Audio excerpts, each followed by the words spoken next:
You all are my peeps. Okay?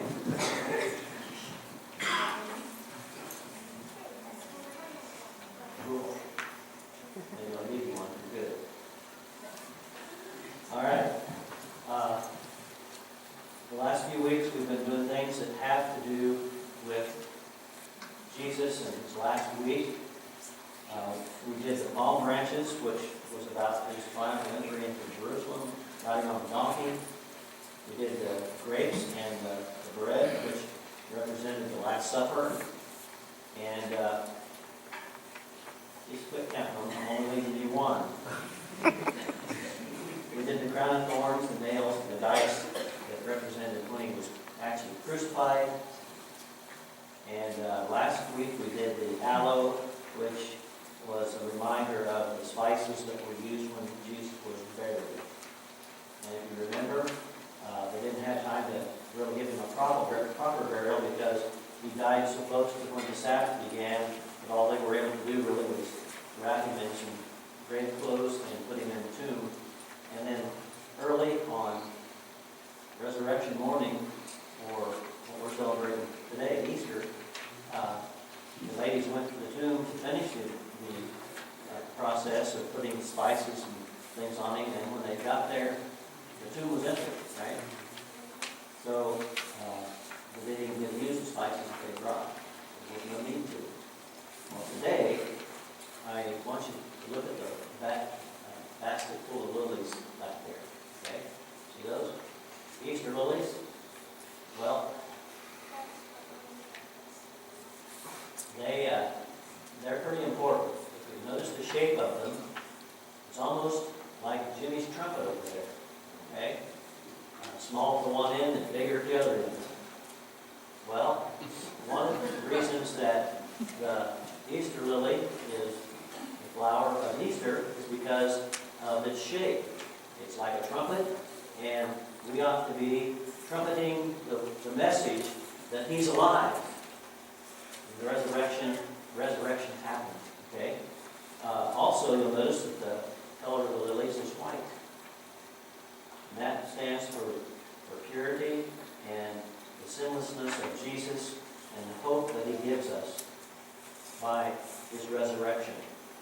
Okay.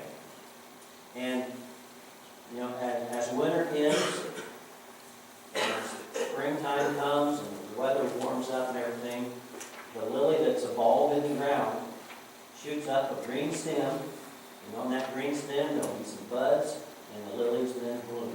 You'll see it in that basket there, there's even some buds there. And that's kind of the process. And just like the lily comes forth when spring happens, Jesus came forth on Easter morning as triumphant over death.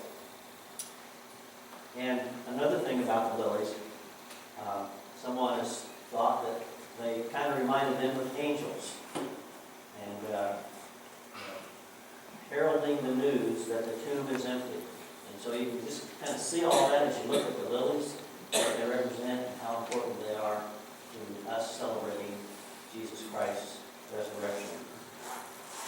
Now, do any of you know anything about possums? Okay, where do you find them most of the time?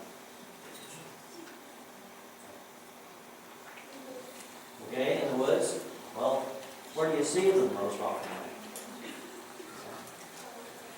The garbage cans? Well, maybe. Okay, how about on the road dead? That's where I see them most of the time.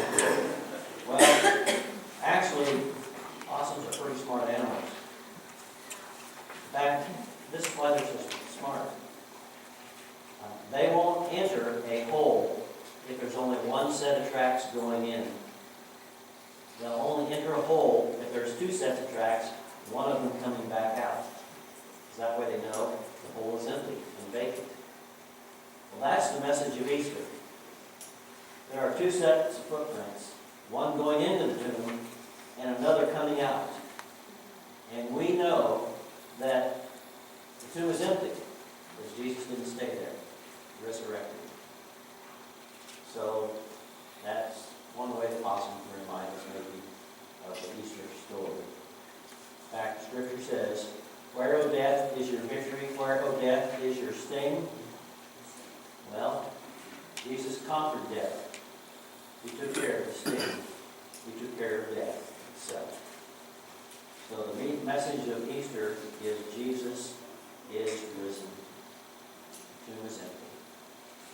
All right? And you were all really good.